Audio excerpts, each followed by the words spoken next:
et dont se sont inspirés beaucoup ensuite les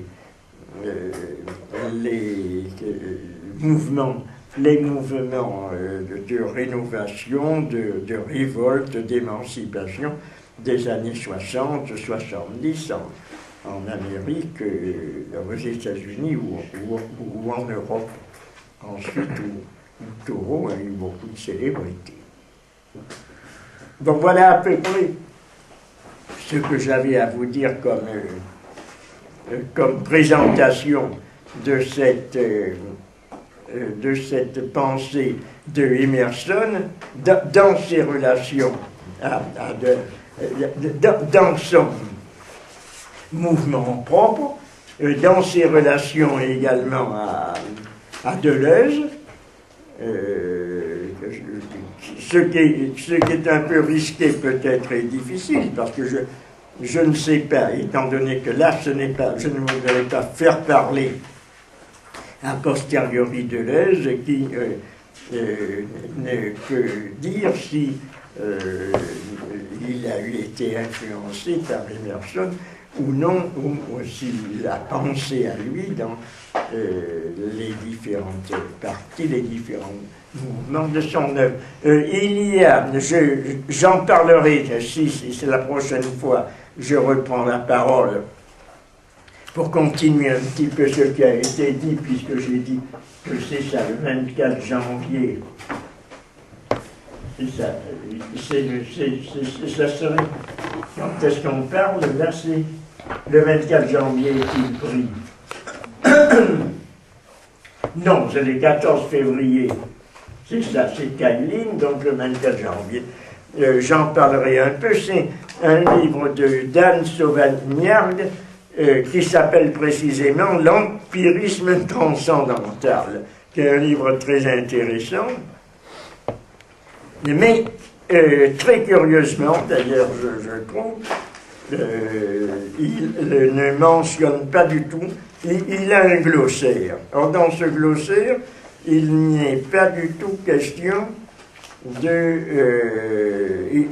mot de transcendantalisme n'est pas mentionné.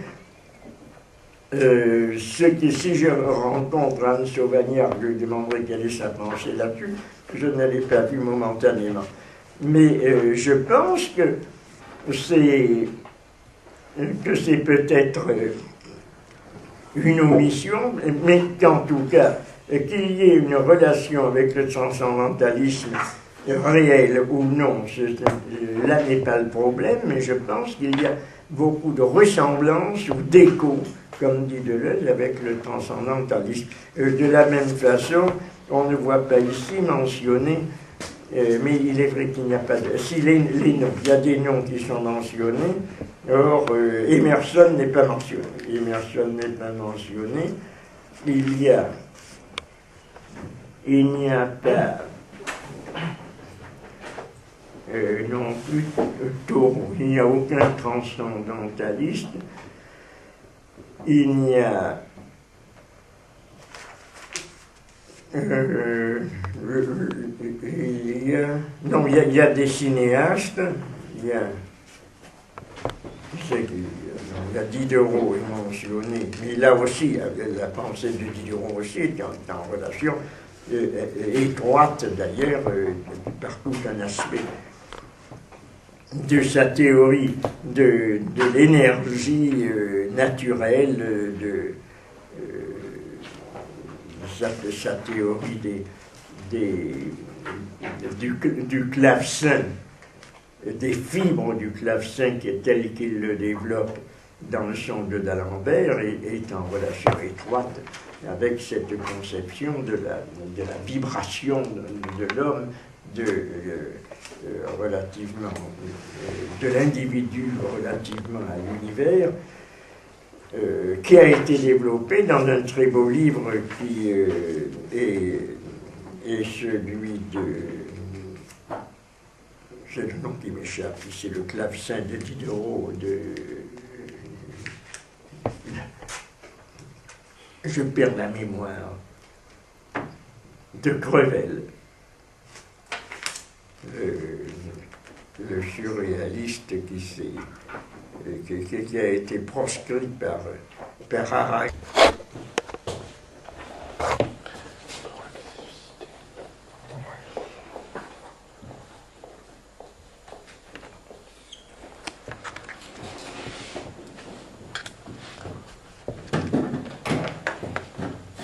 Qui est développé dans le songe de d'Alembert de Diderot.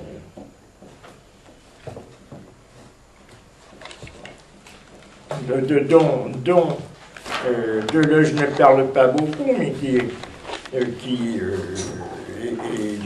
très en correspondance aussi avec la pensée de Deleuze. Je ne sais pas ici, je vais regarder si elle mentionne ce clavecin de Diderot, mais je... Merci.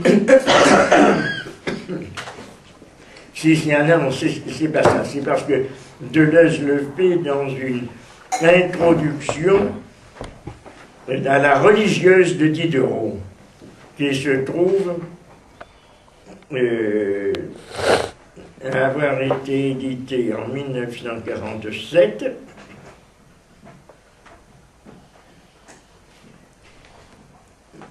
Mais il ne parle pas là-dedans de René Crevel. Non, il parle d'autre chose. Deleuze procède ainsi. Non, c'est à propos de la littérature. La littérature apparaît comme un vecteur de renouvellement pour la philosophie, mais à l'aide de notions qui déroutent parce qu'elles donnent l'impression que Deleuze applique un réseau hétérodoxe de concepts à un roman. Il y a à propos de quoi c'est c'est à propos de Proust, je pense. Proust et les signes, oui, c'est ça. Oui, alors,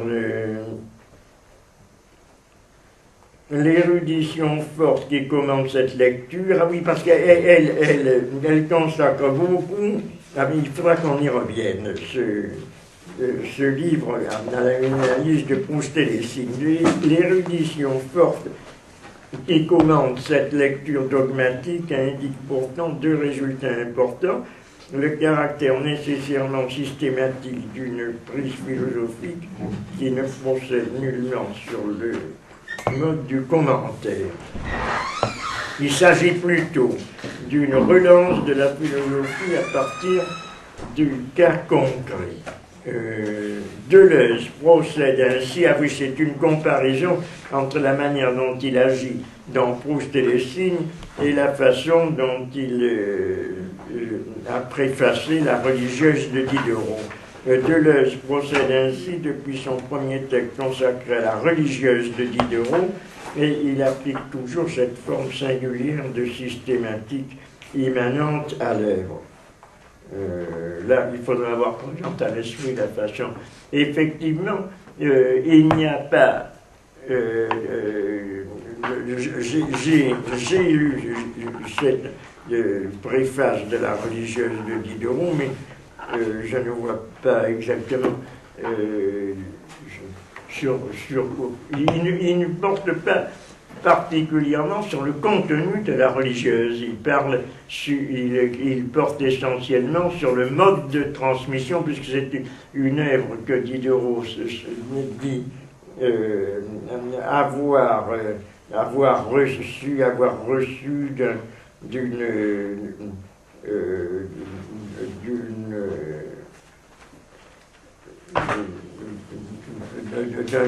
auteur, je ne me rappelle plus exactement. C'est sur la façon dont la religieuse est faite par une double relation, une relation que l'on croit.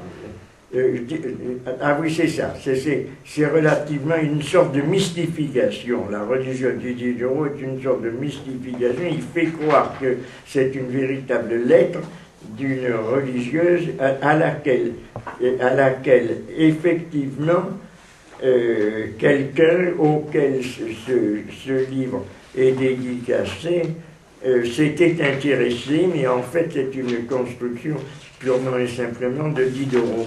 C'est un petit peu sur ce mécanisme que Deleuze insiste dans ce texte. Donc il ne parle pas particulièrement des théories matérialistes de Diderot. Il parle sur la tandis que dans Proust, c'est pas pareil. Dans le Proust, il y a deux réflexions, deux éditions, et même peut-être trois successives. L'une qui insiste surtout sur pourquoi les signes, parce que ces signes, c'est ceux qui, à la fin de la recherche de la recherche du temps perdu dans le temps retrouvé, et sont constitués par le rapport entre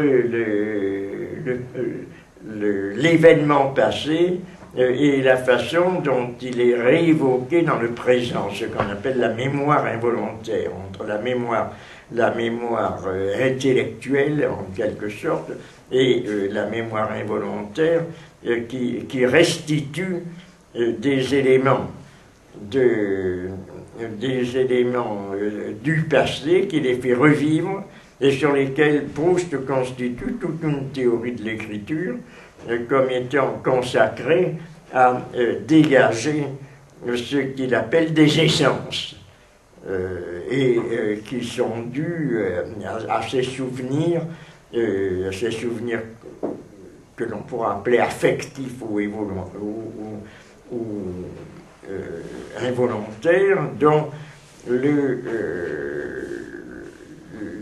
l'exemple est donné par le goût de la madeleine se dissolvant dans le thé, ou le goût de l'inégalité de pavés sur lesquels il marche, ou sur la vision des clochers de Martinville, dont il parle au cours d'un voyage. Donc il y a, la vie est jalonnée de toutes ces signes à partir desquels le passé le passé s'annonce, non pas se reconstitue, mais échappe en quelque sorte à sa disparition, c'est-à-dire est marqué d'un certain signe qui est celui de l'éternité, celui de la suppression du temps, ce qui fait que Deleuze analyse en 1964 la recherche du temps perdu selon la ligne de lecture d'un platonisme, c'est ça, c'est un platonisme des essences, c'est la recherche des essences. Mais il ajoute en 1973, après d'ailleurs l'anti-Oedipe, après les travaux sur la sexualité qui ont été faits justement avec Guattari, une analyse beaucoup plus complète et explicative relativement au texte concernant les rapports de sexualité et en particulier ce type particulier de sexualité qui va dominer la recherche, qui est non seulement l'homosexualité qui s'opère par des rencontres, justement, comme celle dont je vous ai parlé, cette rencontre entre l'animal et entre la fleur et l'insecte, entre l'animal et le végétal, entre des règnes hétérogènes, mais qui bouleverse l'ensemble des conceptions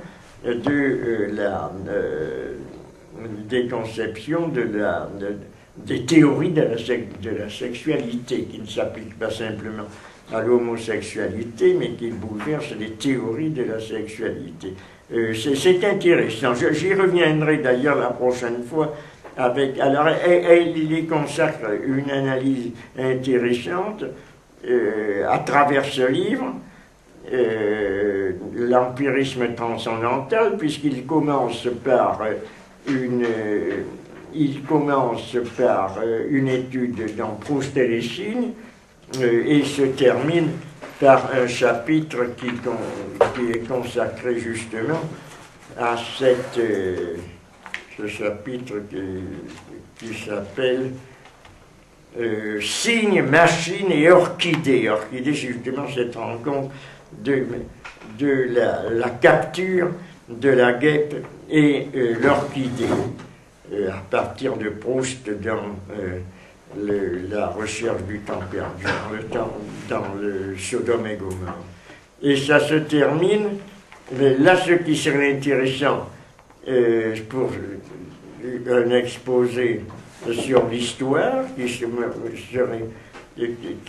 mériterait d'être lu, je ne l'ai pas lu, je ne fais que l'ouvrir. Il m'avait été envoyé, mais je n'avais pas eu le temps de le lire. Devenir, qui s'appelle Devenir et Histoire, et qui concerne justement la conception historique de Deleuze et sa distance, sa critique, telle qu'elle se trouve aussi dans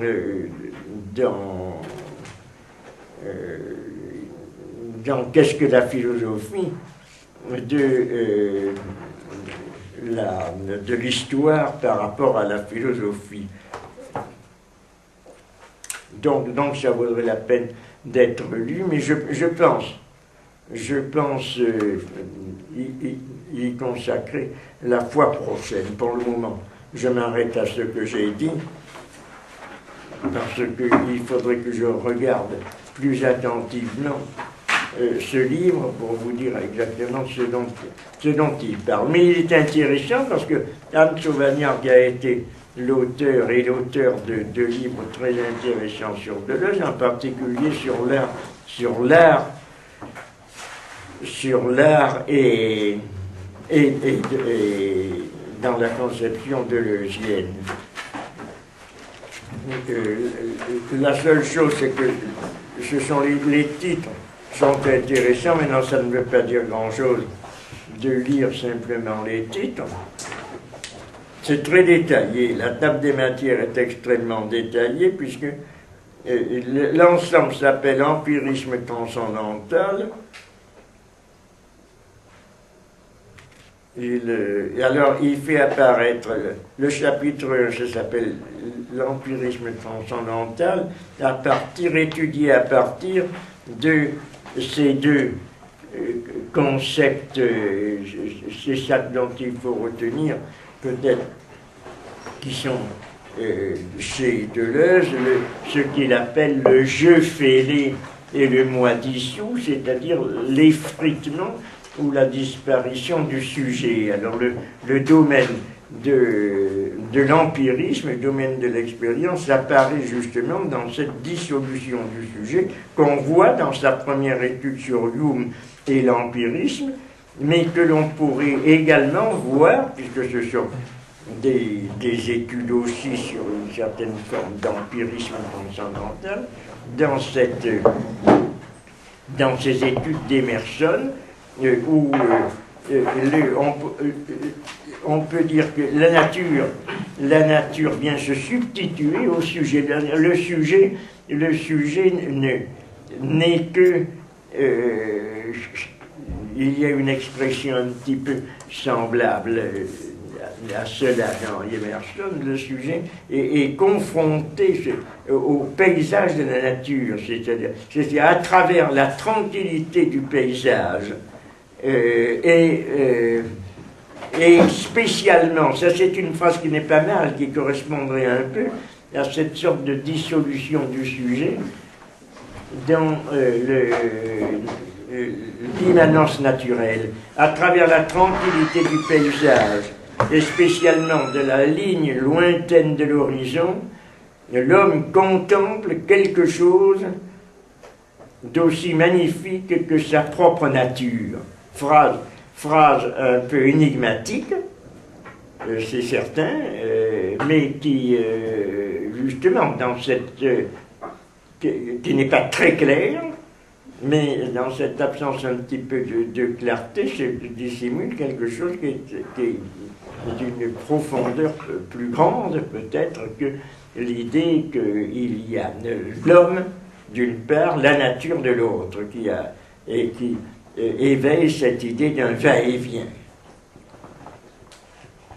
Comme la phrase aussi que je vous avais citée, celle-là, la nature arbore toujours les couleurs de l'esprit. Ce qui est aussi...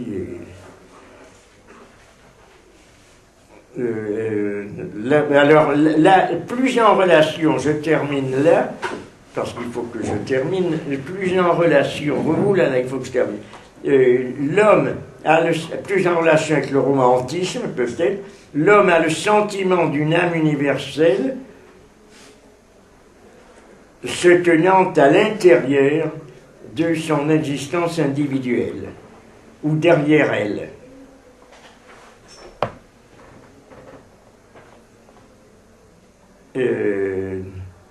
Alors, de sorte que, assez conformément d'ailleurs aussi avec des romantismes non philosophiques, puisque il ne se veut pas philosophe, loin de là, comme celui de Fourier, mais qui a emprunté au romantisme cet aspect, c'est un allégorisme ou un emblématique, c'est-à-dire les choses sont toujours emblématiques relativement à des qualités spirituelles.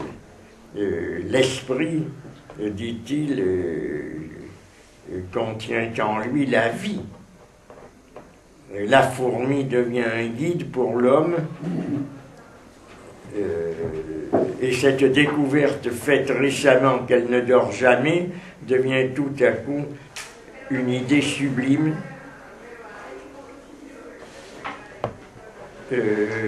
Ces correspondances d'ailleurs, qui sont des emblèmes, qui font de la nature un emblématique et qui s'intériorisent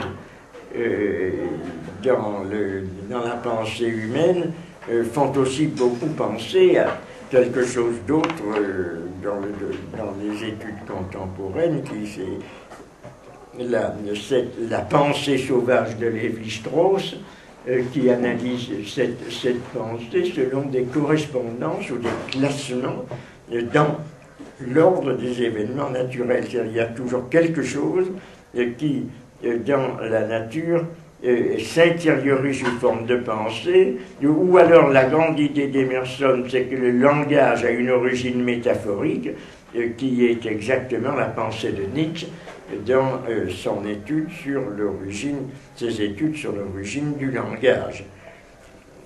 La totalité de la nature est une métaphore de l'esprit humain. Ça aussi, c'est une pensée qui a dû plaire énormément à Nietzsche, qui développait simultanément les mêmes idées.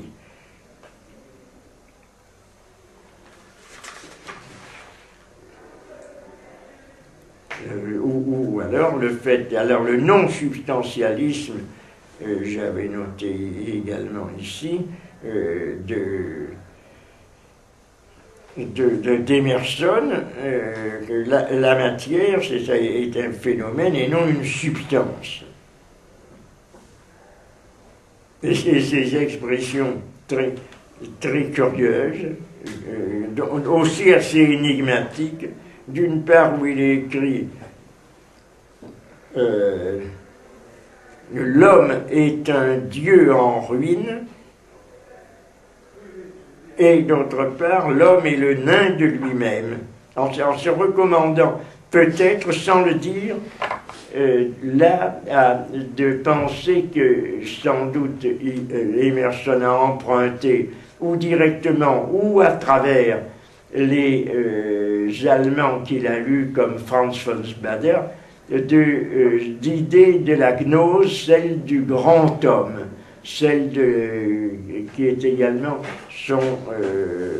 retenues par l'Adam Kadmon, c'est-à-dire des entités, des éons qui sont à l'origine de l'humanité et qui font que l'homme primordial, l'idée d'homme primordial, telle qu'elle est développée dans la pensée gnostique. Donc l'homme est le nain de lui-même, c'est-à-dire il y avait à l'origine un homme primordial, mais qui a perdu ses propriétés et qui s'est dispersé à travers l'univers. On trouverait dans les idées, dans les vues, sans aucun rapport avec Emerson, bien entendu, là aussi, mais en tant que correspondance, écho, résonance chez Fourier aussi, dans ces analyses cosmogoniques sur la sexualité des planètes, sur la relation sur la conception de l'univers comme d'un livre qui est écrit dans l'homme et qui est écrit dans les astres également, on trouverait le même retentissement. De l'homme ont jailli le soleil, la lune, l'homme est le nain de lui-même, jadis étant pénétré par l'esprit, il emplit la nature de ses flots débordants. C'est d'Emerson, là. C'est pas la partie proprement romantique et de nature poétique un peu redondante qui se trouve ici dans le style d'Emerson n'est pas évidemment dans celui de Fourier, mais il y a cette idée d'un déplacement de l'homme dans le passé, dans l'homme primordial, qui ne se trouve pas chez Nietzsche, mais en même temps d'un déplacement dans l'avenir, qui n'est pas le surhomme de Nietzsche, ça il faut bien le dire, mais qui correspondrait plutôt à l'idée d'un devenir de l'homme, d'une transformation de l'homme qui est contemporaine d'Emerson. C'est chez Pierre Leroux, qui est un utopiste socialiste de cette époque, et qui considère que le devenir de l'homme, c'est dans une humanité qui a construit un concept qui est celui de l'humanité future, comme aspirant, transformant l'homme actuel. De sorte qu'il y a soit en arrière, soit en avant, des possibilités de relier Emerson à d'autres mouvements, d'autres conceptions qui ont été également développées à cette époque. Mais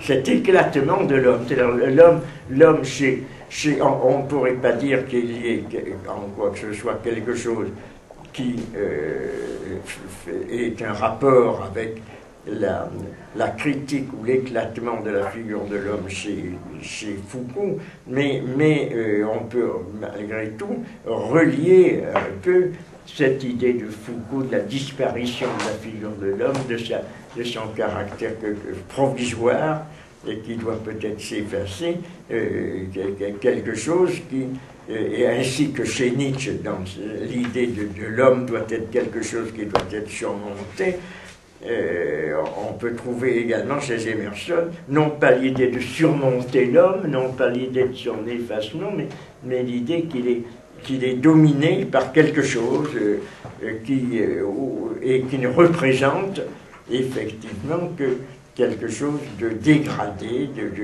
L'expression deleuzienne que l'on trouve au début de Clinique et Critique la honte d'être un homme, quelle meilleure raison d'écrire, se trouve également chez Emerson. C'est la honte, ce n'est pas consacré ici à l'écriture, mais il y a également dans un autre texte, la confiance en soi, cette expression, la honte, parce que si l'on voit le comportement de l'humanité à l'heure actuelle, il est incontestable que l'on reçoit, que l'on éprouve la honte d'être homme, et c'est d'ailleurs autour de cela que se forme la pragmatique éthique de la solitude, du retour à soi, de la confiance en soi, de la création de nouvelles valeurs. Donc, à l'intérieur de cette pensée d'Emerson, vous voyez, on trouve ces différents thèmes utilisés de façon variée, mais qui peuvent aussi bien être nietzschéens que se tourner vers une forme qui est une forme socialisante. Celui qui voudrait être un homme, alors il y a donc cette honte d'être homme, l'homme qui était ruine de lui-même à l'heure actuelle, et celui qui va s'égaler à tout ce qu'il y a en lui de nature. Cette réflexion sur la nature, c'est une manière d'avoir montré quelles étaient les potentialités qui se trouvent, ou les virtualités qui se trouvent dans l'homme. Un homme qui est encore en formation, celui qui voudrait être homme doit être non conformiste.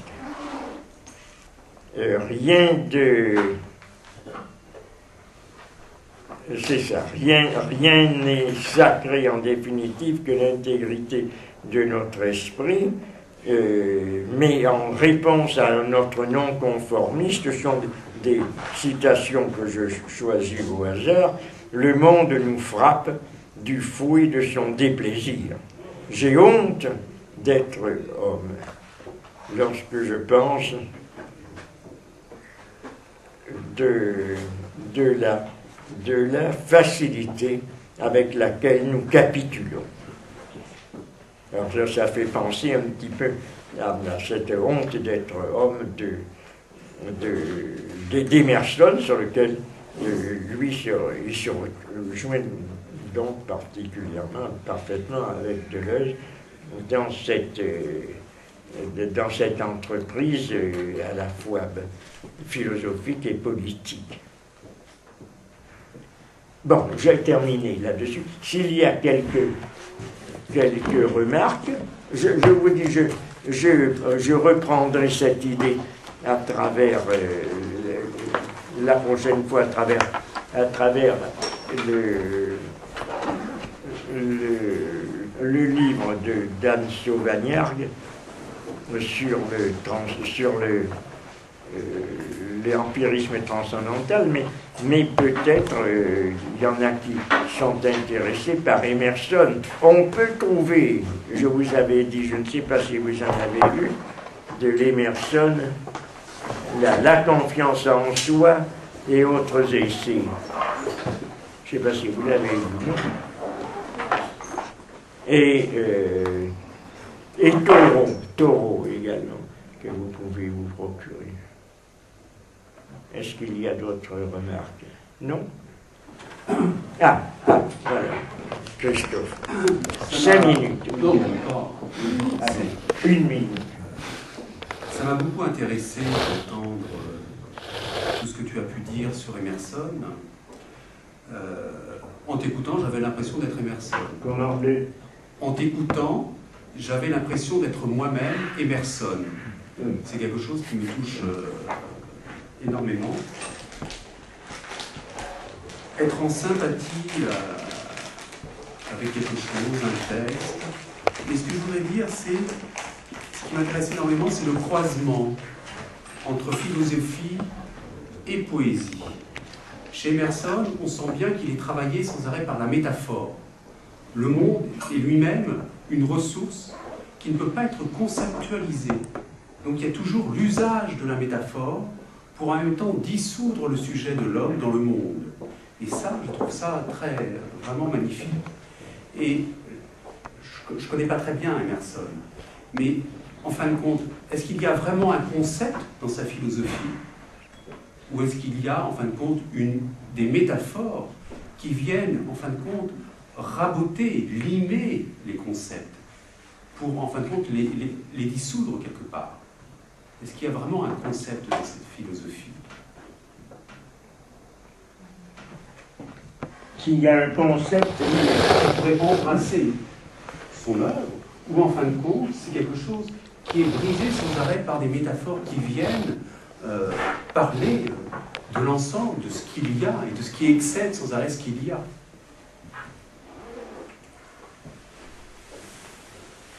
Je ne pense pas, je ne connais pas, moi non plus, je ne suis pas du tout spécialiste, connaisseur d'Emerson ni de la philosophie américaine.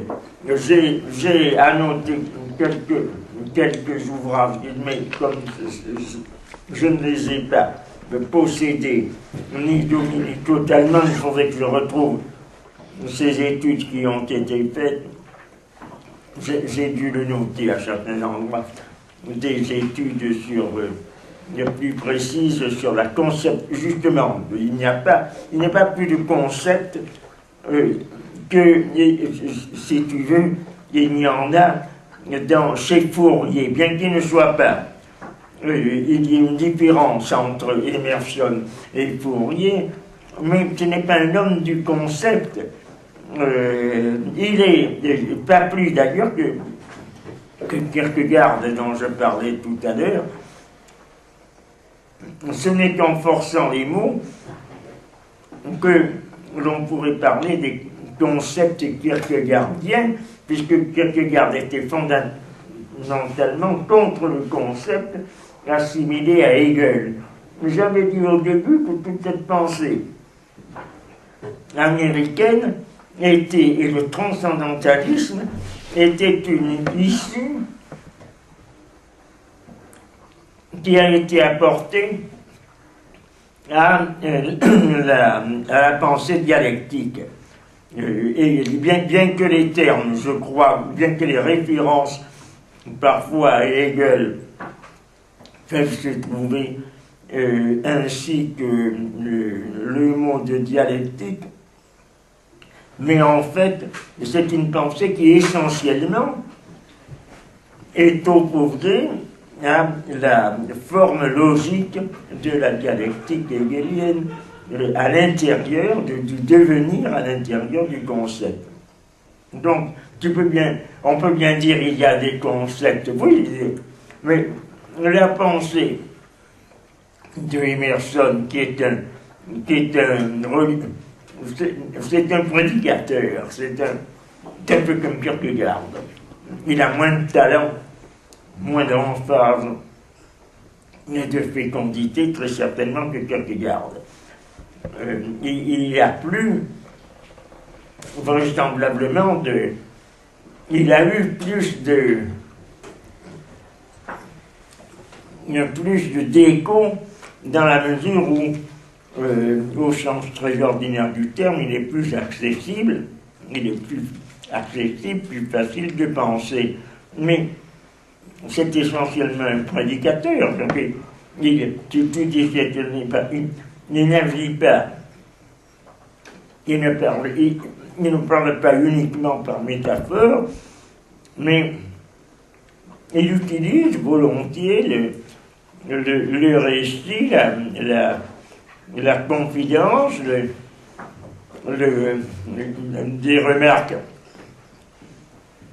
des remarques qui sont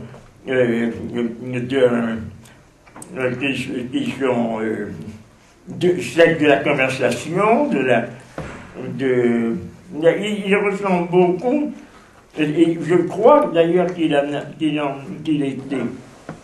était en relation avec lui à Coleridge et aux écrits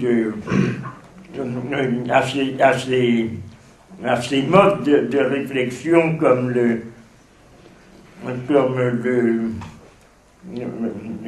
comme le fameux, comment ça s'appelle, non, Sartre, le tailleur Retaillé, qui a une très grande célébrité, un livre de critique de la pensée greffée, d'ailleurs, lui aussi, sur la philosophie allemande, du romantisme, du début du XIXe siècle, mais en même temps dirigé contre la société contemporaine. Sartor et Sartus, oui. De Coleridge, je ne sais pas si vous l'avez déjà lu, c'est du Coleridge, je pense. C'est moi qui me trompe peut-être, c'est le nom qui me vient à l'esprit, mais je vous le demande, non? Sartor et Sartus, oui. Oui, bien sûr. Écrivons. Parce que si on écrit et qu'on a fait une bêtise, on n'a plus possibilité d'exercer. On est en donné.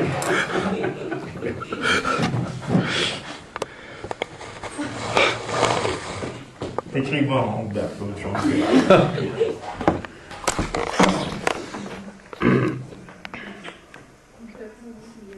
vais écrire Sartor et Sartus, comme ça sera écrit loin.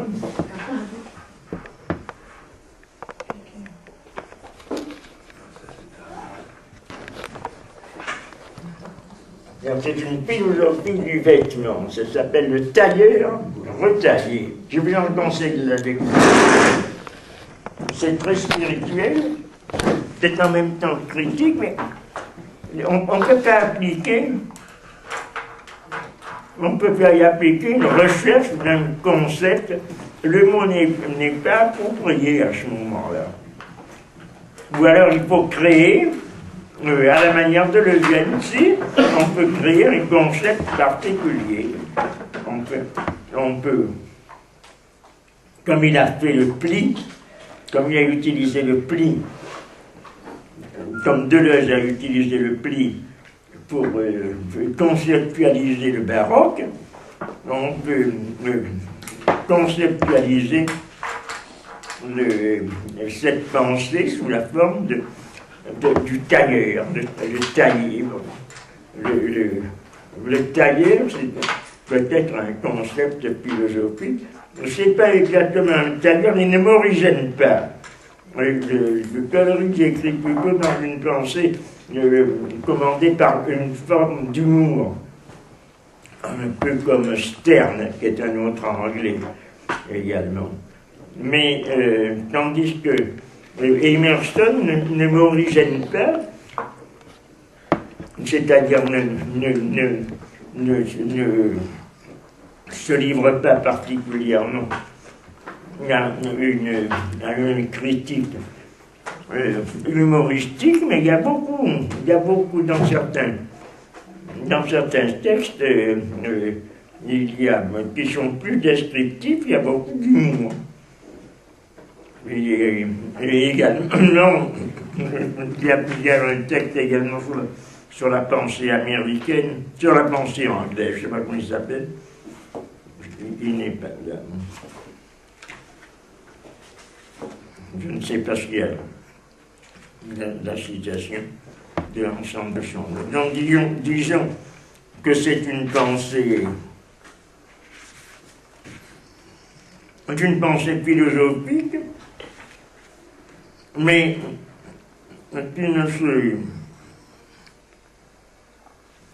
qui n'est pas particulièrement hantée par l'idée de former des concepts. Je ne l'ai pas. Remarquez, j'en dirais la même chose pour Nietzsche.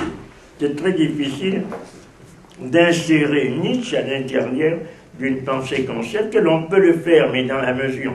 Deleuze le fait parce que il a défini essentiellement la philosophie par la formation des concepts. Donc, moi, personnellement, je n'en suis pas persuadé que ce soit absolument nécessaire de définir ainsi la philosophie, mais s'il en est persuadé, il a donc formé des concepts. Donc on voit que les concepts nietzschéens, que les concepts de Deleuze ont été formés d'une façon particulière, que ce sont des images, que ce sont des concepts qui sont toujours très, très nouveaux par rapport à la conceptualisation démonstrative ordinaire.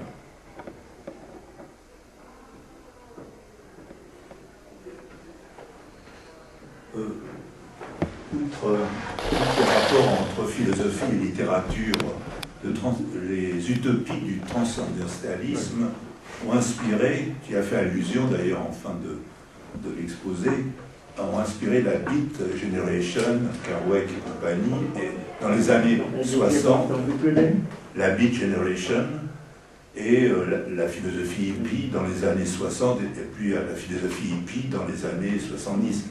Donc en fait, du milieu du 19e siècle au milieu du 20e siècle, il y a eu au fond une réactualisation de cette philosophie de la nature, au fond du transcendentalisme, à travers cette philosophie qui a inspiré toute une génération de hippies ou de la Beat Generation, Kerouac et compagnie. C'est aussi intéressant, il y a fait allusion, mais... Je n'ai pas saisi. J'ai compris ce que tu voulais dire, mais je n'ai pas saisi en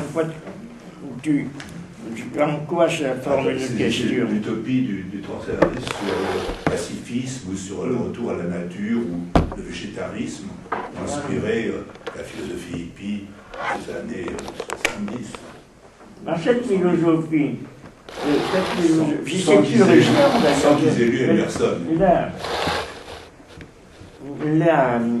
La faveur, en particulier le Thoreau, peut-être plus qu'Emerson, parce que c'est Thoreau qui a développé dans ce sens-là le naturalisme. Mais je pensais que c'est pas simplement chez Thoreau, ce n'est pas, là aussi que je ne connais que un petit peu de façon indirecte, mais il y a une tendance, je crois, à réduire Thoreau à une sorte de philosophie de la nature, à une sorte je dirais d'écologie, mais d'écologie restreinte, il faudrait dire. C'est-à-dire alors qu'en fait, il y a chez Thoreau quelque chose qui est plutôt une écologie étendue dans le sens de l'écosophie guattarienne. C'est-à-dire que ce n'est pas une écologie, il n'y a pas simplement une écologie de la nature au sens de l'entretien de la vie dans les bois, de l'entretien de la nature végétale et animale, de la biodiversité, etc. Il y a également quelque chose qui correspond à une action politique, sociale, puisque j'ai dit au début d'ailleurs qu'il avait lutté en faveur de la désobéissance civile en ce qui concerne l'esclavagisme, etc. Donc il y a quand même une politique qui est liée à cette philosophie de la nature, mais qui s'était développée, peut-être, oui, après 70, peut-être en France, c'est à ce moment-là qu'il y a eu une grande faveur de Thoreau. Puis si on voit les éditions de ces livres, c'est à ce moment-là que ça a été édité. Bon, eh bien alors, on peut se revoir, puisque... Alors, notez bien ça. Notez bien ça.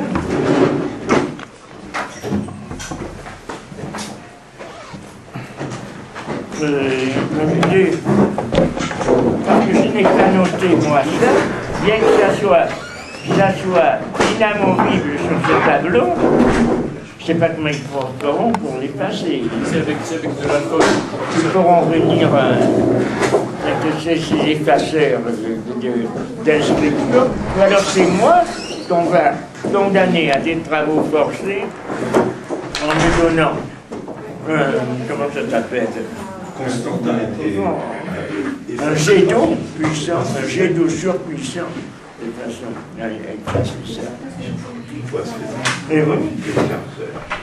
Il faut effacer ça. À l'alcool. L'alcool, professeur. J'ai fait une fois, avec l'alcool. L'alcool, ça se passe. Avec de l'alcool. De l'alcool et avec un effaceur traditionnel. Donc il est permis, je vais le prendre encore, il est bon. Avec de l'alcool, professeur, et comme ça. Avec des sucres, ça se passe.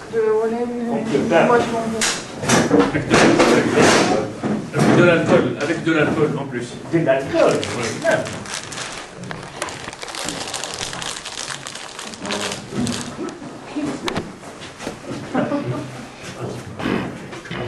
À demain. Oh, attention. Regardez ça. Et dont se sont inspirés beaucoup. Ensuite,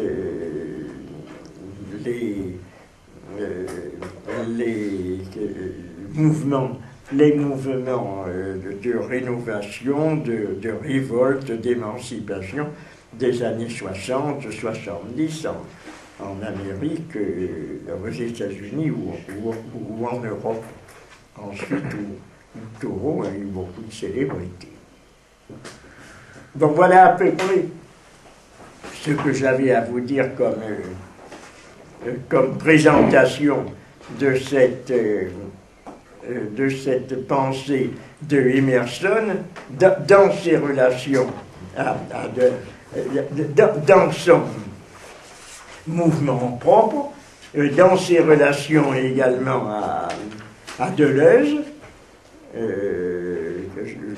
ce qui est un peu risqué peut-être et difficile, parce que je ne sais pas, étant donné que là je ne voudrais pas faire parler a posteriori Deleuze, qui ne peut dire si il a été influencé par Emerson ou non, ou s'il a pensé à lui dans les différentes parties dans le son de d'Alembert et est en relation étroite avec cette conception de la vibration de l'homme, relativement de l'individu relativement à l'univers, qui a été développé dans un très beau livre qui est celui de... C'est le nom qui m'échappe, c'est le clavecin de Diderot, je perds la mémoire, de Crevel, le surréaliste qui a été proscrit par Harari.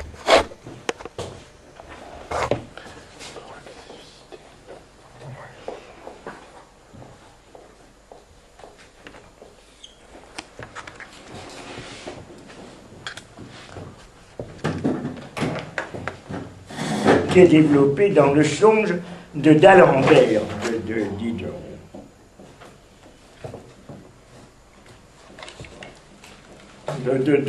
Dont Deleuze ne parle pas beaucoup, mais qui est très en correspondance aussi avec les différents mouvements de son œuvre. Il y a, j'en parlerai, si c'est la prochaine fois, je reprends la parole pour continuer un petit peu ce qui a été dit, puisque j'ai dit que c'est ça, le 24 janvier. C'est ça, ça serait, quand est-ce qu'on parle, là c'est le 24 janvier qu'il prie. Non, c'est le 14 février. C'est ça, c'est Caroline, donc le 24 janvier. J'en parlerai un peu, c'est un livre de Dan Sauvagnargues qui s'appelle précisément l'empirisme transcendantal, qui est un livre très intéressant, mais très curieusement, d'ailleurs, je trouve, il ne mentionne pas du tout, il a un glossaire. Or, dans ce glossaire, il n'est pas du tout question le mot de transcendantalisme n'est pas mentionné. Si je rencontre Anne Sauvagnard, je lui demanderai quelle est sa pensée là-dessus. Je ne l'ai pas vu momentanément. Mais je pense que c'est peut-être une omission à penser. Je ne sais pas ici, je vais regarder si elle mentionne ce clavecin de Diderot, mais je non,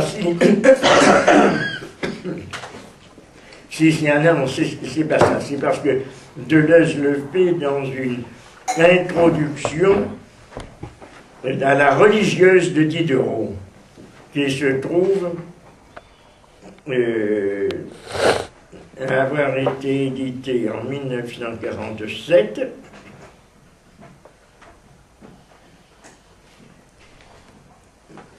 Mais il ne parle pas là-dedans de René Crevel. Non, il parle d'autre chose. Deleuze procède ainsi. Non, c'est à propos de la littérature. La littérature apparaît comme un vecteur de renouvellement pour la philosophie, mais à l'aide de notions qui déroutent parce qu'elles donnent l'impression que Deleuze applique un réseau hétérodoxe de concepts à un roman qui a à propos de quoi c'est.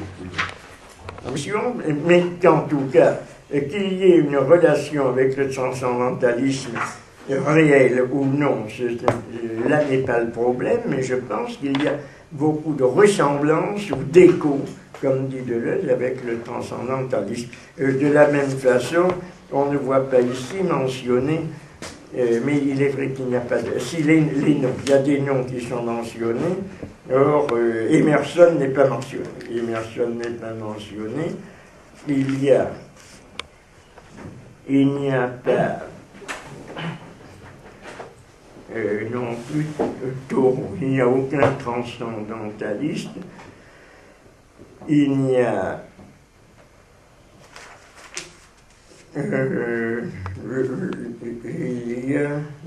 a des cinéastes, il y a Diderot est mentionné, mais là aussi, la pensée de Diderot aussi est en relation étroite d'ailleurs, par tout un aspect de sa théorie de l'énergie naturelle, sa théorie du clavecin, des fibres du clavecin qui est telle qu'il le développe.